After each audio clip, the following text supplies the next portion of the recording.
வணக்கம் நேயர்களே, இன்னைக்கு நம்ம என்ன பார்க்க போறோம் அப்படின்னு பார்த்தீங்கன்னா தாய்லாந்துக்கு எப்படி விசா அப்ளை பண்றது அதை பத்தி தான் இன்னைக்கு நம்ம பார்க்க போறோம்.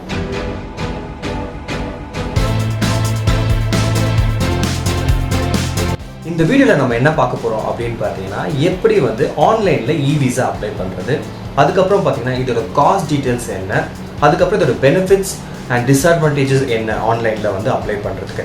ஸோ இந்த 3 விஷயத்தை பற்றி நம்ம இந்த வீடியோவில் நம்ம பார்த்து தெரிஞ்சுக்க போகிறோம். அதுக்கு முன்னாடி என்னோட சேனலுக்கு நீங்கள் புதுசாக வந்திருந்தீங்கன்னா தயவுசெய்து என்னோட வீடியோக்கு லைக் பண்ணுங்கள், ஷேர் பண்ணுங்கள், சப்ஸ்கிரைப் பண்ணுங்கள், மறக்காமல் பெல் ஐக்கானை கிளிக் பண்ணுங்கள். நான் உங்கள் தீபக்.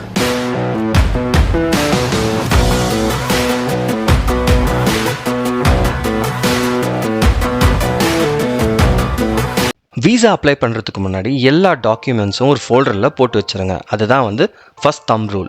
மெயினாக என்னென்ன டாக்குமெண்ட்ஸ் அப்படின்னு பார்த்தீங்கன்னா ஃபர்ஸ்ட் உங்களோட ஹோட்டல் புக்கிங், அப்புறம் ஃப்ளைட் டிக்கெட்ஸ், அதுக்கப்புறம் உங்களோட பாஸ்போர்ட். ஸோ ஒரு ஐடி ப்ரூஃப் மேண்டேட்டாக இருக்கணும். இந்த 3 டாக்குமெண்ட்டும் நீங்கள் ரெடி பண்ணிக்கோங்க. அதுக்கப்புறம் எப்படி இதை அப்ளை பண்ணுறதுன்னு பார்க்கலாம். இந்த வெப்சைட் தாங்க நம்ம தாய்லாண்ட் விசா அப்ளை பண்ண போகிறோம். ஸோ இதோட லிங்க்கை நான் என் டிஸ்கிரிப்ஷனில் கொடுத்துட்றேன். ஸோ ஈஸியாக நீங்கள் ஒரு சிங்கிள் கிளிக்கில் இந்த வெப்சைட்டை ஓப்பன் பண்ணிடலாம். சரி வாங்க, இப்போ எப்படி அப்ளை பண்ணுறதுன்னு பார்ப்போம். இப்போ பார்த்தீங்கன்னா அங்கே அப்ளை நவுன்னு ஒரு ஆப்ஷன் இருக்குது. அதுக்கப்புறம் பார்த்தீங்கன்னா ஹவு டு அப்ளை, அதுக்கப்புறம் ஒன்ஸ் அப்ளை பண்ணதுக்கப்புறம் அந்த ஸ்டேட்டஸ் ட்ராக் பண்ணுறதுக்கு. ஸோ ஃபஸ்ட் நம்ம என்ன பண்ண போகிறோம் அப்படின்னு பார்த்தீங்கன்னா அப்ளை பண்ண போகிறோம். ஸோ அது பட்டனை கிளிக் பண்ணோன்னே உங்களுக்கு ஒரு பேஜ் ஓப்பன் ஆகும். ஸோ ஃபஸ்ட்டு நீங்கள் ஒரு வேலிடான ஒரு இமெயில் அட்ரஸை நீங்கள் கொடுக்கணும்.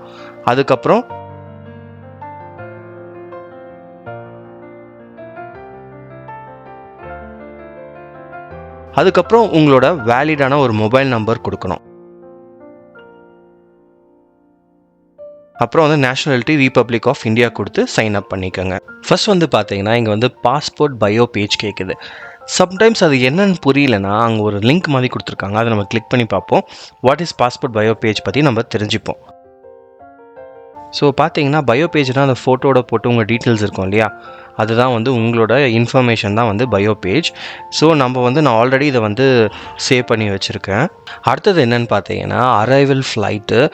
ஸோ நீங்கள் ஆல்ரெடி டிக்கெட்ஸ் எடுத்து வச்சுருப்பீங்க இல்லையா, உங்கள் arrival flight and departure flight. So அதையும் அப்லோட் பண்ணிவிடுங்க.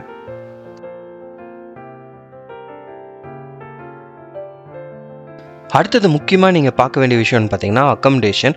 நீங்கள் ஆல்ரெடி ஹோட்டல் புக்கிங் பண்ணி வச்சுருப்பீங்க இல்லையா. ஸோ உங்கள் புக்கிங் கன்ஃபர்மேஷன் நீங்கள் ஒரு பிடிஎஃப் ஃபைலில் வச்சுருப்பீங்க. இதே நான் பார்த்தீங்கன்னா ஒரு 3 இடத்துக்கு போயிருந்தேன்.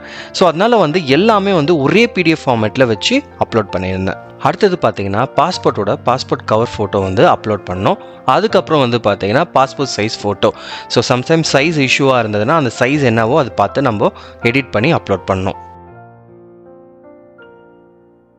அடுத்த பேஜில் என்னென்னு பார்த்தீங்கன்னா பாஸ்போர்ட் டீட்டெயில்ஸுங்க. ஸோ உங்களோட first name, surname, date of birth, அதுக்கப்புறம் பார்த்தீங்கன்னா எப்போ பாஸ்போர்ட் எக்ஸ்பயர் ஆகுது, இந்த மாதிரி இன்ஃபர்மேஷன் பாஸ்போர்ட் டீட்டெயில்ஸில் கொடுப்போம். நான் எல்லா இன்ஃபர்மேஷன் ப்ளர் பண்ணியிருக்கேன். அதுக்கு ரீசன் டேட்டா ப்ரொடெக்ஷனுக்காக. அடுத்த இன்ஃபர்மேஷன் என்னென்னு பார்த்தீங்கன்னா flight details. So first type of flight நம்ம ஷெட்யூல் ஃப்ளைட்டில் தான் போகிறோம். அடுத்தது தாய்லாண்டில் நம்ம எந்த ஏர்போர்ட்டில் நம்ம ரீச் ஆகும் பார்த்தீங்கன்னா சுவர்ணபூமி. அதுக்கப்புறம் பார்த்தீங்கன்னா எந்த டேட்டில் அரைவ் ஆகும், அதுக்கப்புறம் எந்த டைமிங்கில் அரைவ் ஆகும். ஸோ இந்த இன்ஃபர்மேஷனை நம்ம ப்ரொவைட் பண்ணிடணும். அதுக்கப்புறம் பார்த்தீங்கன்னா என்ன ஏர்லைனில் வரீங்க, தாய் ஏர்வேஸில் வரீங்களா இல்லை அதர்ஸில் வரீங்களா, அதர் ஃப்ளைட்னா அதர் ஃப்ளைட்ஸை நீங்கள் கொடுத்துடலாம். அதுக்கப்புறம் பார்த்தீங்கன்னா அதோட பிஎன்ஆர் நம்பரை நம்ம ப்ரொவைட் பண்ணணும். அதுக்கப்புறம் பார்த்தீங்கன்னா அரைவல் ஃப்ளைட் நம்பர். ஸோ நீங்கள் ஐஃபன் எதுவும் ஸ்பெஷல் கேரக்டர்ஸ் போடாதீங்க, எரர் வரும். ஜஸ்ட் நம்பர் இருந்தால் நம்பர் போடுங்க, ஆல்ஃபபெட் இருந்தால் ஆல்ஃபபெட் போடுங்க, அப்புறம் ரிப்பப்ளிக் ஆஃப் இந்தியான்னு கொடுத்து நெக்ஸ்ட் பேஜ் போயிடுங்க. அடுத்தது என்ன அப்படின்னு பார்த்தீங்கன்னா அக்கமடேஷன்.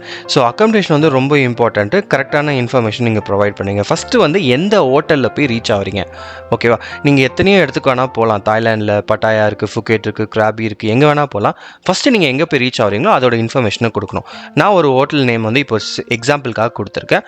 அதுக்கப்புறம் பார்த்தீங்கன்னா எந்த சிட்டி, எந்த டிஸ்ட்ரிக்டில் இருக்குது, எந்த சப் டிஸ்ட்ரிக்டில் இருக்குது, அதோட அட்ரஸ் இன்ஃபர்மேஷனை நீங்கள் கொடுக்கணும். சேவ் அண்ட் கண்டினியூ பண்ணிவிட்டு நெக்ஸ்ட் பேஜில் என்னன்னு பார்த்தீங்கன்னா அடிஷ்னல் டீட்டெயில்ஸ் கொடுக்கணுங்க. ஸோ கண்ட்ரி ஆஃப் ரெசிடென்ஸ் என்ன, அதுக்கப்புறம் பார்த்தீங்கன்னா உங்களோட பெர்மனண்ட் அட்ரஸ், அதுக்கப்புறம் எந்த சிட்டி, அதுக்கப்புறம் இது ஃபஸ்ட் டைம் அவங்க தாய்லாண்டுக்கு, அப்புறம் பர்பஸ் ஆஃப் விசிட் என்ன, அந்த இன்ஃபர்மேஷனை நீங்கள் கொடுக்கணும். ஜென்ரலாக நம்ம வந்து என்ன கொடுப்போம்னா ஹாலிடே தான் கொடுப்போம். தாய்லாண்ட் ரெஃபரன்ஸ் ஒன்று கேட்டிருக்காங்க, அதனால வந்து நான் ஹோட்டல் நேம் கொடுக்குறேன். அதுக்கப்புறம் பார்த்தீங்கன்னா நீங்கள் என்ன ஆக்குபேஷன் கேட்டிருக்காங்க. ஸோ உங்களோட ஆக்குபேஷன் அதில் ஆப்ஷனில் இல்லைன்னா நீங்கள் வந்து அதர்ஸ்ன்னு கொடுக்கலாம், பிஸ்னஸ்னால் பிஸ்னஸ்ன்னு கொடுக்கலாம். ஸோ நான் வந்து அதர்ஸ்ன்னு கொடுக்குறேன். அதுக்கப்புறம் வந்து பார்த்தீங்கன்னா உங்களோட இயர்லி இன்கம் என்னன்னு கேட்டிருக்காங்க. ஸோ நான் லெஸ் தென் $20,000 கொடுத்துருக்கேன். இப்போ அதுக்கு மேலே இருந்துச்சுன்னா நீங்கள் அதை கொடுக்கலாம். உங்களோட பாஸ்போர்ட்லேயே உங்களோட குழந்தைங்களை வந்து நீங்கள் டேக் பண்ணியிருந்தீங்கன்னா அதுக்கு எஸ் ஆர் நோ நீங்கள் கொடுக்கலாம். இப்போ வந்து ஒருத்தருக்கான வீசா தான் நம்ம அப்ளை பண்ணியிருக்கோம். உங்களோட ஃபேமிலி மெம்பர்ஸை இன்னும் ஆட் பண்ணோம்னா ஆட் அப்ளிகன்ட் கொடுத்து நீங்கள் வந்து இதே ப்ரொசீஜரை ஃபாலோ பண்ணலாம். இப்போ வந்து நம்ம ஃபைனல் ஸ்டேஜுக்கு வந்துட்டோம், ரிவ்யூ அண்ட் பேமெண்ட். உங்களோட வீசா 24 ஹவர்ஸில் உங்களோட மெயிலுக்கு வரணும் அப்படின்னு நினச்சிங்கன்னா இந்த எக்ஸ்பிரஸ் வீசா சர்வீஸை யூஸ் பண்ணிங்கன்னா உங்களுக்கு குவிக்காக வந்துடும். அதோட காஸ்ட் பார்த்திங்கன்னா 2500 பாட். இது வந்து வீசா காஸ்ட் தவிர்த்து இது எக்ஸ்ட்ராவாக உங்களுக்கு வரும். பட் என்னோடய சஜஷன் என்னென்னா நீங்கள் வந்து நார்மல் வீசாவே அப்ளை பண்ணுங்கள், எக்ஸ்பிரஸ் வீசாவுக்கு போகாதீங்க. எனக்கு வந்து 24 ஹவர்ஸில் வந்துருச்சு.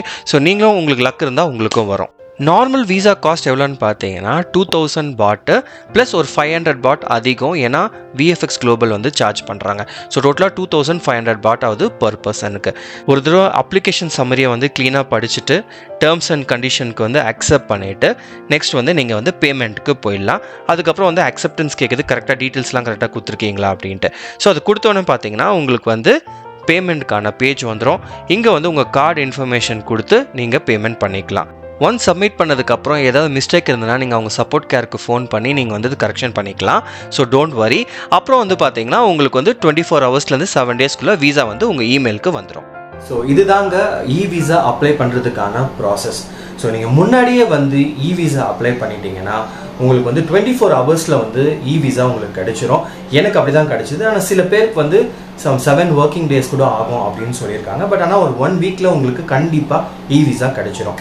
இ விசாவோட சேர்த்து இன்வாய்ஸ் காப்பியும் நீங்கள் அட்டாச் பண்ணி ஒரு பிரிண்ட் அவுட் எடுத்து வச்சுக்கோங்க. நான் ஏற்கனவே சொன்ன மாதிரி ஒரு ஃபோல்டரில் எல்லாத்தையுமே வந்து சேவ் பண்ணி வச்சுக்கோங்க. ஸோ உங்களுக்கு ஈஸியாக இருக்கும் எல்லாமே நீங்கள் பிரிண்ட் அவுட் பண்ணி எடுத்துகிட்டு வரதுக்கு. ஸோ நீங்கள் என்ன பண்ணால் ஒன்ஸ் நீங்கள் வந்து தாய்லாந்து வந்து ரீச் ஆனதுக்கப்புறம் நீங்கள் வந்து உங்களோட அந்த வீசா ஆஃபீஸர்ஸ் கிட்ட வந்து நீங்கள் வந்து ஸ்ட்ரெயிட்டாக டாக்குமெண்ட்டை சப்மிட் பண்ணிவிட்டு அவங்க உடனே சீல் பண்ணிவிட்டு எத்தனை டேஸ் வரைக்கும் உங்களுக்கு வந்து வீசா கொடுத்துருக்காங்க அப்படின்றது ஸ்டாம்பிங்கில் தெரிஞ்சிடும். இப்போ வந்து 15 டேஸ் தான் பண்ணியிருக்காங்க. முன்னாடி 30 டேஸ் இருந்தது, இப்போ 15 டேஸ் பண்ணியிருக்காங்க. எனக்கு 15 டேஸ் தான் கொடுத்துருக்காங்க. ஸோ உங்களுக்கு எத்தனை டேஸ் வரும்ன்றது தெரியாது, ஒரு டைம் அண்ட் மந்த் பொறுத்து இருக்குது. ஸோ அதுக்கு தகுந்தபடி உங்களுக்கு வந்து வீசா வந்து ஸ்டாம்ப் பண்ணுவாங்க. ஸோ நீங்கள் அழகாக ஃபேமிலியோட வந்தீங்கன்னா எந்த டென்ஷன் இல்லாமல் க்யூவில் நிற்காமல், ஆல்ரெடி நீங்கள் பயங்கர டயரிங்காக இருப்பீங்க இந்தியாவிலேருந்து ட்ராவல் பண்ணி, இல்லை வேறு எங்கேயாவது கண்ட்ரிலேருந்து கூட நீங்கள் ட்ராவல் பண்ணி வந்தீங்கன்னா ஸோ உங்களுக்கு ஈஸியாக க்யூ இல்லாமல் அழகாக வந்து ஸ்டாம்பிங் பண்ணிவிட்டு நீங்கள் அந்த இடத்த விட்டு போயிட்டே இருக்கலாங்க. ஸோ ஹோப் இந்த வீடியோ வந்து உங்களுக்கு ரொம்ப யூஸ்ஃபுல்லாக இருந்திருக்கும் நான் நம்புகிறேன். இந்த மாதிரி வந்து நிறைய பேர் ட்ராவல் பண்ணுங்கள், ஃபேமிலியோட ட்ராவல் பண்ணுங்கள். ஸோ உங்களுக்கு வந்து நெக்ஸ்ட் வீடியோவில் நான் என்ன பண்ண போகிறேன் அப்படின்னு நீங்கள் பார்த்தீங்கன்னா ஸோ எங்கே ஸ்டே பண்ணலாம். ஸோ நான் ஒரு 3 இடத்துல வந்து போயிருக்கேன் தாய்லாண்டில். ஸோ எல்லாருக்கும் தெரிஞ்ச ஒரு விஷயம் வந்து பட்டாயா தான். ஸோ பட்டாயாவுக்கும் நான் போயிருக்கேன். அது தவிர இன்னும் 2 பிளேசஸ் போயிருக்கேன். அது வரப்போகிற வீடியோஸில் உங்களுக்கு நான் காட்ட போகிறேன்.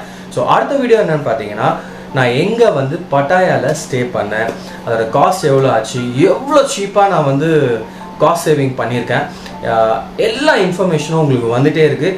ஸோ என்னோடய சேனலை பார்க்குறவங்க தயவுசெய்து சப்ஸ்கிரைப் பண்ணிவிடுங்க. இது சப்ஸ்கிரைப் பண்ணலைன்னா அதுக்கப்புறம் லைக் பண்ணிவிடுங்க, ஷேர் பண்ணிவிடுங்க, சப்ஸ்கிரைப் பண்ணிடுங்க, மறக்காமல் கமெண்ட் போட்டுருங்க. ஸோ நீங்கள் என்ன ஏதாவது மிஸ்டேக்ஸ் பண்ணியிருந்தேன்னா அதை வந்து திருத்திக்கலாம் நான். ஸோ எனக்கு ஒரு வாய்ப்பாக இருக்கும்.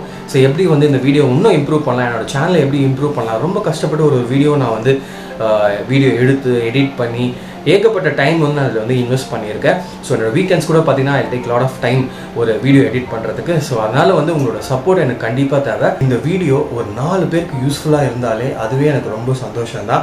அதனால தான் நான் வந்து சொல்கிறது ஒரு தடவை என்னோடய வீடியோ வந்து ஷேர் பண்ணுங்கள், ஒரு 4 பேருக்கு வந்து யூஸ்ஃபுல்லாக இருக்கட்டும் அப்படின்ட்டு. ஸோ ஹோப் இந்த வீடியோ உங்களுக்கு யூஸ்ஃபுல்லாக இருந்திருக்கும் நான் நம்புகிறேன். ஸோ அடுத்த வீடியோவில் உங்களுக்கு சந்திக்கும் வரை நான் உங்கள் தீபக் சைனிங் ஆஃப்.